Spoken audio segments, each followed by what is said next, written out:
नमस्कार मेरे प्यारे रुड़की वासियों, मैं आपका संदीप तोमर रुड़की हब पर आपका स्वागत करता हूं। दोस्तों, जैसा कि रुड़की हब समय समय पर विभिन्न शहर के ऐसे मसले जो कहीं ना कहीं जनता की परेशानी का सबब बन जाते हैं या विवाद के हालात होते हैं, ऐसे मसलों को भी उठाता रहा है। ऐसा ही एक मसला आजकल चल रहा है यहाँ रेलवे रोड पर। डॉक्टर भटनागर जो पालना भटनागर हॉस्पिटल है, भटनागर जीएम भटनागर डॉक्टर हैं, पुराने डॉक्टर हैं शहर के, उनके द्वारा यहाँ हॉस्पिटल बनाया जाना 4 मंजिला 5 मंजिला जैसा बता रहे हैं कि हॉस्पिटल बनाया जाना प्रस्तावित है। और इस जो कॉलोनी है, ये डॉक्टर भटनागर वाली गली ही से कहा जाता है, इस कॉलोनी में लोगों की अपनी समस्याएं भी हैं। जो नर्सिंग होम है उसकी पार्किंग को लेकर और कहीं ना कहीं गाड़ियां यहाँ फंस जाती हैं, उन सब चीज़ों को लेकर मोहल्ले के लोग यहाँ इकट्ठे हैं।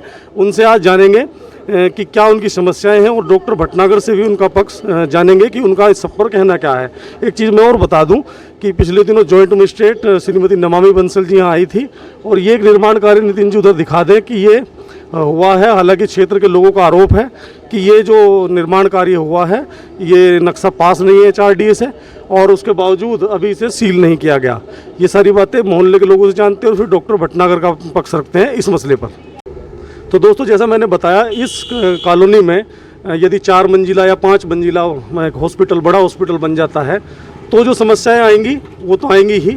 अभी आप देख लीजिए, जैसे ये मुख्य गली है और इसकी एक सब गली है ये, इसमें यहाँ पंकज त्यागी जी, नीरज त्यागी जी का निवास है। और देखिए जो 2 गाड़ियाँ सामने स्कॉर्पियो खड़ी हैं, 1026 नंबर जिसका है और दूसरे वाली ये है, यहाँ रहने वाले लोगों की हैं। इधर जैसा पंकज जी ने मुझे बताया कि ये गाड़ी डॉक्टर भटनागर साहब के, इसे खड़ी कर दिया गया और कोई उनसे मिलने आए हैं या यहाँ नर्सिंग होम में एक आल्टो गाड़ी वो खड़ी हो गई। अब सवाल ये है कि ये दिक्कत देखिए कि वो गाड़ियाँ यदि जो यहाँ लोग रहते हैं उन्हें गाड़ी निकालनी पड़ जाए तो वो किस तरह निकाल लेंगे। पंकज जी, तो ये समस्याएं जो हैं लगातार किस रूप में आती हैं, किस तरह से आपको कठिनाई का सामना करना पड़ा? हमारे साथ तो ये हमेशा ही चल रहा है। हमने डॉक्टर साहब को पहले कई बार अवगत कराया है, लेकिन उन्होंने कभी भी हमारी बात को नहीं माना। उनका कहना ये है कि ये इधर मेरा नर्सिंग होम है, ये साइड मेरी है, तो मैं तो यहाँ पे अपनी गाड़ी खड़ी करूँगा ही। मतलब उनका मानना ये है कि सड़क का भी शायद उन्होंने बैनामा करा रखा हो, इसीलिए अपनी गाड़ी इतनी खड़ी करते हैं। और बराबर में कोई दूसरा कर जाए तो हमें आने के लिए भी दिक्कत है। और फिर बाद में या तो हमें डॉक्टर साहब को बताना पड़ता है कि जी डॉक्टर साहब आ जाओ, गाड़ी हटा लो, या जिसकी हो उसे ढूंढते रहो। अब आदमी कोई भी आके गाड़ी खड़ी करके नर्सिंग होम में घुस जाते हैं और मिल ही नहीं पाते, हम परेशान रहते हैं। तो देखिए दोस्तों, कहीं ना कहीं अस्पताल है यानी नर्सिंग होम है, उसके कारण अस्पताल के पास रहने वालों के लिए एक समस्या भी हो सकती है कि भगवान न करे कभी कोई इमरजेंसी पड़ जाए, मेडिकल इमरजेंसी पड़ जाए और एम्बुलेंस को जाना पड़ जाए और गाड़ियाँ इस तरह से खड़ी हो तो निकलना कितना दिक्कत भरा होगा, दुश्वार होगा। मेरे साथ हैं वरिष्ठ अधिवक्ता है स्वतंत्र जी, और जैसा आपने मुझे बताया कि कोई इसमें सुप्रीम कोर्ट की भी रूलिंग है जो हॉस्पिटल को लेकर अब बात करते हैं, तो क्या किस तरह से क्या रूलिंग है इसमें? माननीय सुप्रीम कोर्ट की रूलिंग है कि आवासीय कॉलोनी में नर्सिंग होम नहीं हो सकता बिल्कुल भी, और जो क्लिनिक होगा जो 30% से ज़्यादा एरिया में नहीं हो सकता ग्राउंड फ्लोर पे। यहाँ की स्थिति यह है कि ये जो अभी स्कूटी रेड लाइन इन्होंने खींची है, पीले रंग की जो लाइन खींची है, ये अभी ज्वाइंट मजिस्ट्रेट आई थी, उनके कहने से खींची है। पहले स्थिति क्या थी, ये बिल्कुल ब्लॉक करके रखते थे। जो ये गाड़ियाँ खड़ी हैं, ये अगर हट जाएं गाड़ियाँ तो यहाँ भी इसके डॉक्टर की गाड़ियाँ जो पेशेंट आते हैं वो बढ़ जाती थी पूरा।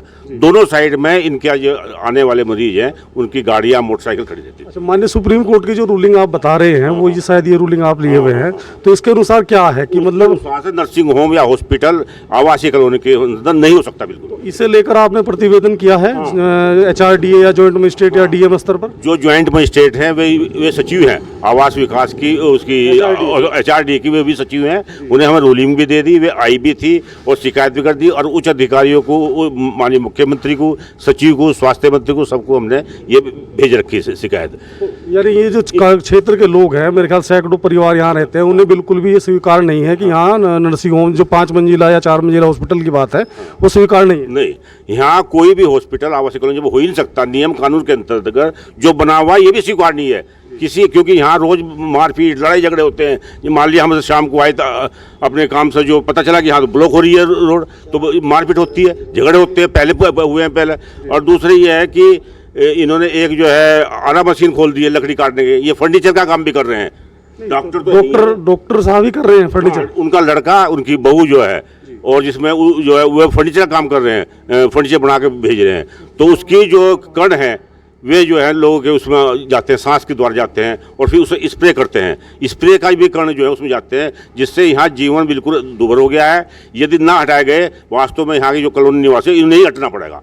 या तो ये हटेंगे या डॉक्टर हटेगा। जी गजेंद्र जी, तो क्या जिस तरह से वकील साहब बता रहे हैं, जो फैक्ट्री बता रहे हैं, सारा मशीन जिस तरह से लगाई है, पहले तो मैं समझता हूँ कि जहाँ तक मेरी जानकारी है इस तरह से अलाउ नहीं है आवासीय क्षेत्र में, तो आपका क्या कहना है इस बारे में?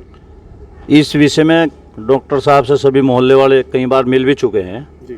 पहली समस्या पार्किंग की थी, इन्होंने फिर बराबर में ज़मीन ली, उसके लिए भी मोहल्ले वालों ने कहा भाई ये जो आपकी पार्किंग है इसकी पार्किंग की व्यवस्था कर लो, लेकिन पार्किंग की व्यवस्था ना कर वहाँ फर्नीचर का काम कर दिया। फर्नीचर का भी ऐसा काम है जिसमें आरा मशीन चल रही है उनकी रात दिन। जो रंग की स्प्रे मशीन है, आप 2 मिनट आप खड़े हो गए देख लेंगे, वहाँ की स्थिति इतनी खराब है कि वास्तव में मोहल्ले वालों ने इनसे मिल के भी कई बार कह लिया, लेकिन ये अपनी हठधर्मिता पे कायम है, ये मानने के लिए तैयार नहीं। मोहल्ले वालों ने भी ये तय कर लिया कि इस लड़ाई को सरकार से लड़ा जाए या कोर्ट के द्वारा लड़ा जाए, जहाँ तक भी लड़ाई लड़ी जाएगी ये लड़ेंगे, लेकिन ना तो नर्सिंग होम बनने देंगे। और जो पहला नर्सिंग होम है इनका, ये ठीक है, पहला क्लिनिक भी था, छोटा नर्सिंग होम भी था, लेकिन उसकी पार्किंग की व्यवस्था करें, और भी हॉस्पिटल में व्यवस्था है, लेकिन डॉक्टर साहब की हठधर्मिता है, वो बिल्कुल भी मोहल्ले वालों को स्वीकार नहीं है। और इसके लिए हमें अपने मंत्री से मिलना पड़े, उनसे भी बात की जाएगी, मुख्यमंत्री से मिलना पड़े, उनसे भी बात की जाएगी, लेकिन ये डॉक्टर साहब की हठधर्मिता नहीं चलने देंगे। दोस्तों मैं बताऊं, देखिए कभी ये जो इलाका था इतना डेवलप नहीं था, और ऐसा नहीं है, डॉक्टर जे.एम. भटनागर वरिष्ठ हृदय रोग विशेषज्ञ हैं, तब कभी जब ये बना नर्सिंग होम उनका यहाँ, तो इतनी आबादी नहीं थी, और धीरे धीरे आबादी बढ़ती गई। अब ये बिल्कुल कॉलोनी के बीच में आ गया है, और जैसा उनकी सीनियरिटी है, वरिष्ठता है, उस हिसाब से पेशेंट भी बड़ी तादाद में आते हैं, तो जाहिर सी बात है कि दिक्कत तो क्षेत्र के लोगों को होगी। आप सीनियर सिटीजन हैं, क्या शुभ नाम आपका बाबू जी? मेरा नाम अजय सिंह है जी। अच्छा, आप बताइए कि क्या दिक्कत है जो ये अभी फिलहाल भी? हाँ, जो इन सबको दिक्कत है वो हमें भी दिक्कत है, वो है ही है। इन्होंने यहाँ पे एक आरा मशीन लगा ली है, जिसे आरा मशीन के चलने से जो मशीनें चीखती हैं, शोर करती हैं, तो घरों में बैठना भारी है, हॉर्न नहीं सुन सकते, और मतलब बाकी सभी डिस्टर्बेंस होता है, और डस्टिंग भी उड़ती है।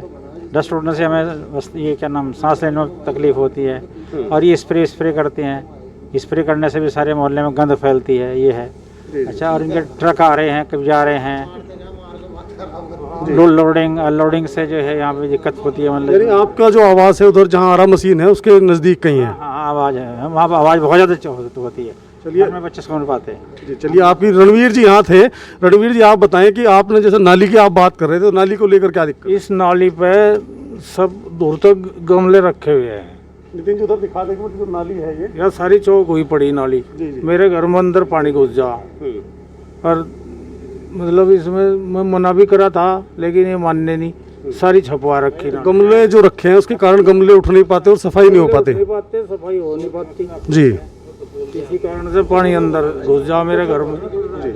तो दोस्तों इस पूरे मसले पर जैसा जो कॉलोनी के लोग हैं उनका जो कहना है, उसके ऊपर नगर के जो हमारे वरिष्ठ हृदय रोग विशेषज्ञ डॉक्टर जगमोहन भटनागर जी, वो मेरे साथ हैं। उनका क्या कहना है, उनके सुपुत्र डॉक्टर अभिषेक जी भी मेरे साथ हैं, तो उनसे जानते हैं। सर, सबसे पहले जो क्षेत्र के लोगों ने जैसे हमें बताया कि पार्किंग का जो मसला है, उसे लेकर आपका क्या कहना है? देखिए, मैं समझता हूँ कि अभी आप लोग भी आए हैं और आपने देखा होगा, पार्किंग बिल्कुल हमारी तरफ से करीने से लगी हुई है, और ऐसी लगती है। प्रॉब्लम तब थी कि जब सामने में भी लोग गाड़ी लगा देते थे, सामने की गली में। तो जब सामने भी गाड़ी लग गई, इधर भी मोटरसाइकिल खड़ी है, तो बाकी पार्किंग की समस्या थी।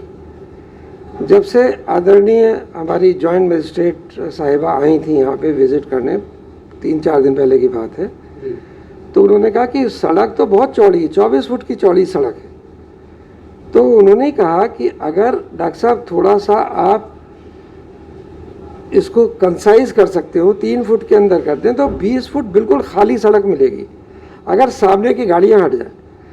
और सामने की सारी गाड़ियां जिनकी थीं, उनके पास स्वयं पार्किंग की सुविधा है अंदर घरों में, लेकिन उसके बावजूद भी जस्ट चाहे वो तंग करने के लिए या किस वजह से वो सड़क पे ही खड़ी करने लगे। 2 गाड़ियां हमेशा से खड़ी हुई हैं, कभी चलती नहीं है। वो जो जीप भी आपने देखी होगी वो कभी नहीं चलती, लेकिन ये समस्या को बढ़ाने के लिए उनकी देखा देखी मोहल्ले के काफ़ी सारे घरों ने, अभी आप आएंगे तो दाईं तरफ गाड़ियाँ खड़ी होंगी, हमारी तरफ कोई गाड़ी नहीं खड़ी है, हमारी तरफ केवल मोटरसाइकिल है। और जो पेशेंट आता है गाड़ी से, जो सीरियस मरीज़ है गाड़ी से ही आएंगे, उनको पेशेंट को उतार के और गाड़ी हम बाहर भेज देते हैं। अच्छा, हॉस्पिटल को लेकर जैसा आपका कहने को हॉस्पिटल प्रस्तावित है कि यहाँ 4 मंजिला मल्टी स्पेशलिटी हॉस्पिटल बनेगा, तो उसे लेकर इनका विरोध है। उसमें जो इनका कहना है कि पार्किंग की व्यवस्था, आपका क्या कहना है, किस तरह से पार्किंग की व्यवस्था होगी? उसमें जो भी बेसमेंट है वो सारी पार्किंग होगी। और जी आप बताइए। एक्चुअली अभी तक भी कंफर्म नहीं है कि वो हॉस्पिटल बनेगा या जस्ट बिल्डिंग बनेगी। तो जस्ट द फैक्ट कि मे बी हॉस्पिटल के कुछ बेड्स हमें वहाँ मूव करने पड़े, या हम एक फ्लोर में आधे फ्लोर में कुछ बेड्स कर दें मूव, या डायलिसिस वहाँ मूव कर दें, सिर्फ इतना ही है। वो ऐसा नहीं है कि हमने डिसाइड किया कि हॉस्पिटल बनेगा, अभी तय नहीं है कि वो हॉस्पिटल ही है। बट जो भी कुछ बनेगा सबसे पहले उसमें जो पूरा इसका ग्राउंड फ्लोर है, जो स्टिल पार्किंग होती है, the entire thing will be parking. आप बताइए, नियरली 4000 स्क्वायर फुट की स्ट्रेट पार्किंग हम यहाँ पे देना चाहते हैं। एंड बिकॉज हम बनाना चाहते हैं क्योंकि ये प्रॉब्लम नहीं है, बट अगर हम इसको बेटर रिजॉल्व करेंगे तो ये अच्छी तरह रिजॉल्व हो जाएगी, आगे के लिए भी लोगों के लिए अच्छा रहेगा।